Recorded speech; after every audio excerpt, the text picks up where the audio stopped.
السلام عليكم، مرحبا بكم في قناة مريم أميرة. بمناسبة اقتراب عيد الفطر إن شاء الله كنقدم لكم حلوة ملكية كتجي راقية واقتصادية في نفس الوقت. كنتمنى تتبعوا الفيديو حتى الاخر. غنقدم لكم كيفية الاحتفاظ بهاد الحلوة لمدة طويلة.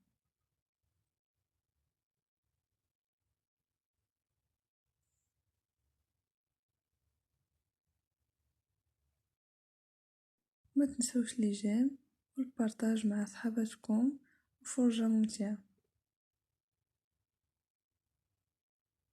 بالنسبة للمقادير عندنا 100 غرام من كاوكاو مهرمش ومحمر، وزوج معالق كبار ديال حليب بودرة، وزوج معالق كبار ديال كوك مطحون. في مقلاة كنوضعو حليب بودرة وكوك مطحون على نار هادئة.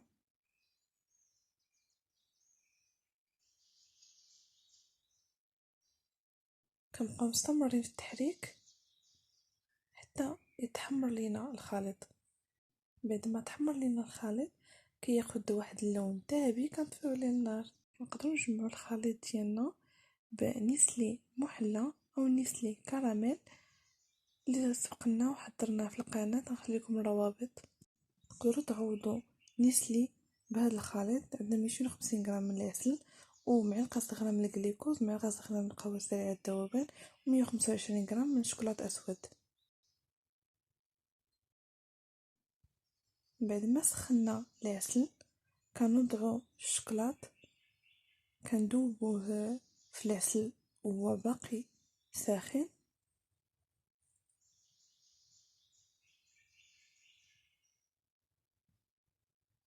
بعد ما داب لينا الشوكولاط تماما في العسل كنزيدو معلقه من قهوه سريعه الذوبان وكندوبوها في هذا الخليط مزيان. من بعد كناخدو معلقه صغيره من الجليكوز اللي ما متوفرش عنده ممكن تستغناو عليه. الجليكوز كيعطينا واحد التعليكه رائعه في هذا الخليط.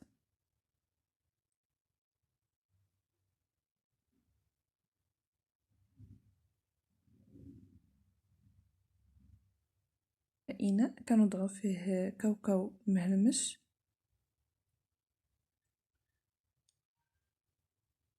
والخليط ديال حليب مجفف مع الكوك محمرين وكنخلطوهم مزيان.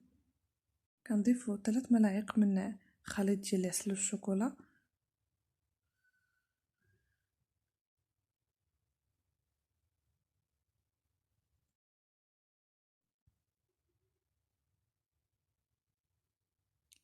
وكنجمعو الخليط ديالنا.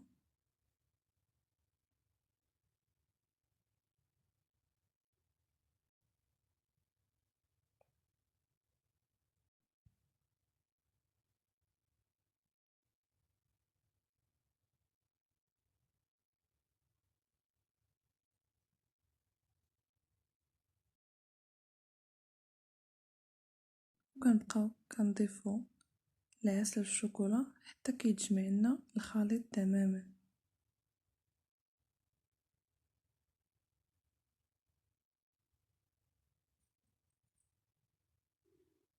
وخديت واحد البلاطو درت فوقو المول ديال السيليكون. استعملت هذا الشكل، تقدروا تستعملوا اي شكل عندكم السيليكون. كتوضعوه فوق البلاطو باش ندخلوه للمجمد وما يميلش لينا الشوكولا اللي غادي نقادو.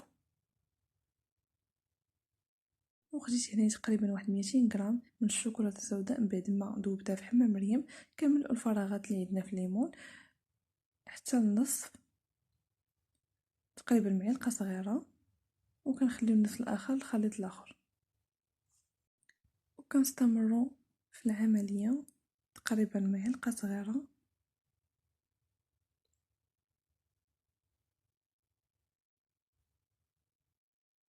وكنخليو الفراغ الاخر الخليط اللي وجدنا من قبل.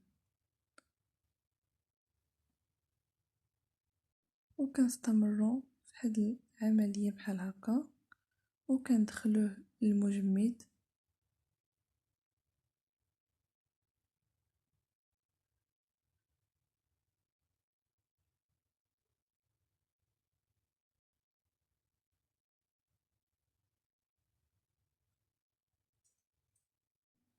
بعد ما خرجنا المول ديالنا من المجمد كناخذوا الخليط اللي سبق لنا وحضرناه ديال الكاوكاو، كناخذوا تقريبا نصف ملعقه صغيره من الخليط، كنوضعوها في الفراغ اللي بقى لينا على هذا الشكل.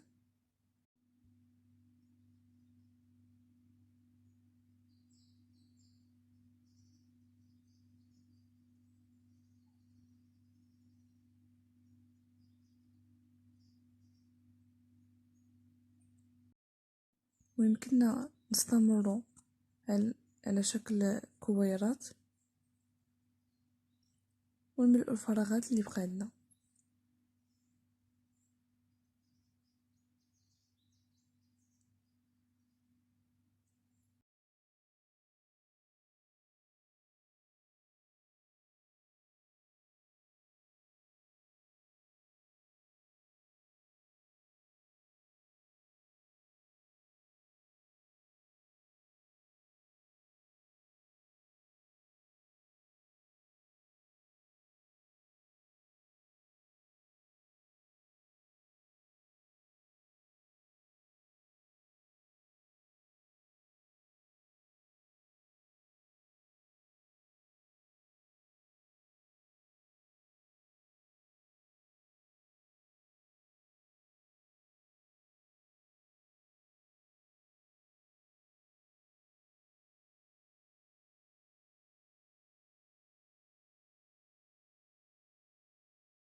بعد ما ملئنا الفراغات كاملين وخليناه واحد 5 دقائق في الثلاجة، كنزولوه بهذه الطريقة هذه،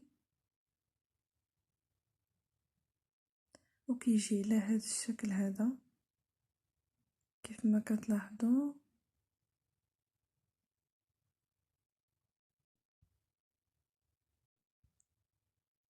بالنسبة للبلاطو كيلعب دور مهم،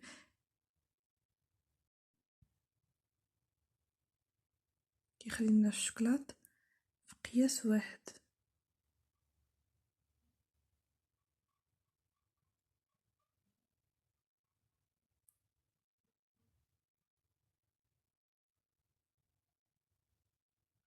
بالنسبة للسيليكون كيسهل اننا نزولو منه الحلوى،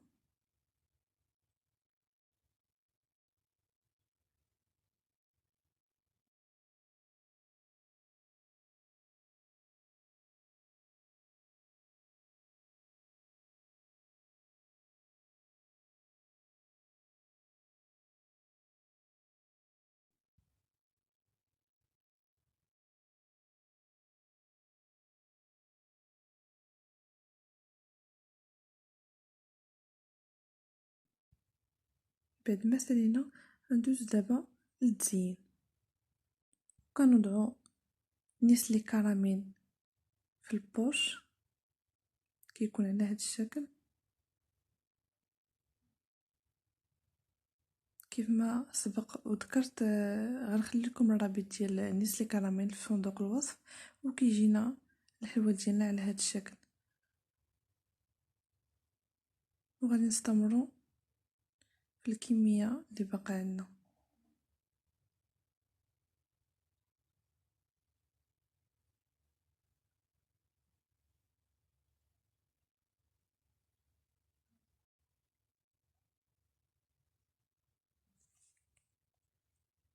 وبالنسبه للتزيين كتزينوا على حسب الذوق ديالكم. انا هنا استعملت كويرات الشكلاط ذهبيه، تقدروا تستعملوا اي لون كتفضلوا نتوما. وهذا هو الشكل النهائي من بعد التزيين. بطبيعه الحال التزيين كيبقى حسب الاختيار. ودابا غندوزو نوضعوهم في قويرطات حيتاش الخليط ديال الكاوكاو اللي عندنا اللي كيجي من التحت كيكون كيتلصق ومعلق،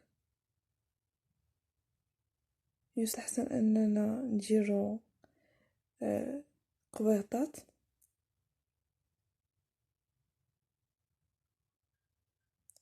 وكنستمروا في هذه العمليه.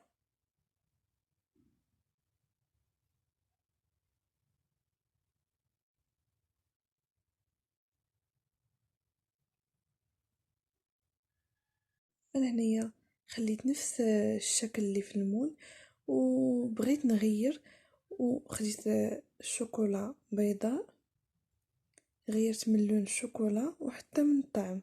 عوض كاوكاو خديت بسكوي مهرمش وزدت معاه الخليط ديال عسل الشوكولا اللي بقى لينا. بالنسبه اللي بيدير لون واحد وخليط واحد لكم الاختيار، ولا تقدروا تستعملوا مول مختلف. انا خليت نفس الشكل ولعبت غير على الديكور وصافي.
وكنزولو الحلوى ديالنا من المول على هاد الشكل، بحال كيف سبق وريتكم في الشكل ديال الحلوى بالشوكولا السوداء.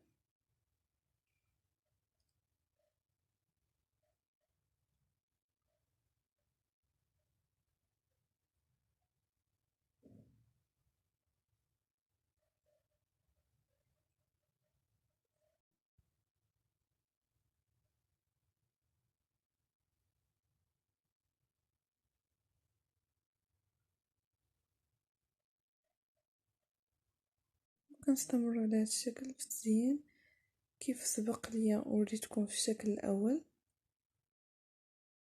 طبيعة الحال الا بغيتو تبدلو من نيسلي كراميل تقدروا تعوضوه بحليب نيسلي المحلى وتزين حسب الاختيار. انا استعملت هاد الكويرات الذهبية.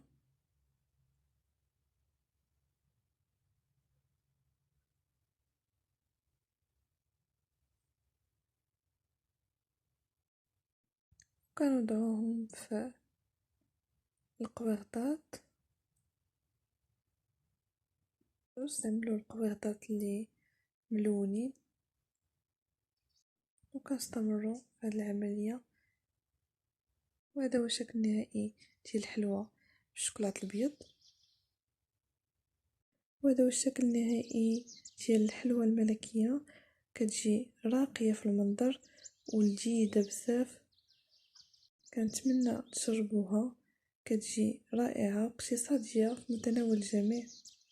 وبالنسبة لطريقة الاحتفاظ بها، ناخدو واحد البواطة ديال الثلاجة وكنستفو فيها الحلوى ديالنا، وكنوضعو ورق الزبدة وكنضيفو عليها الصف الثاني.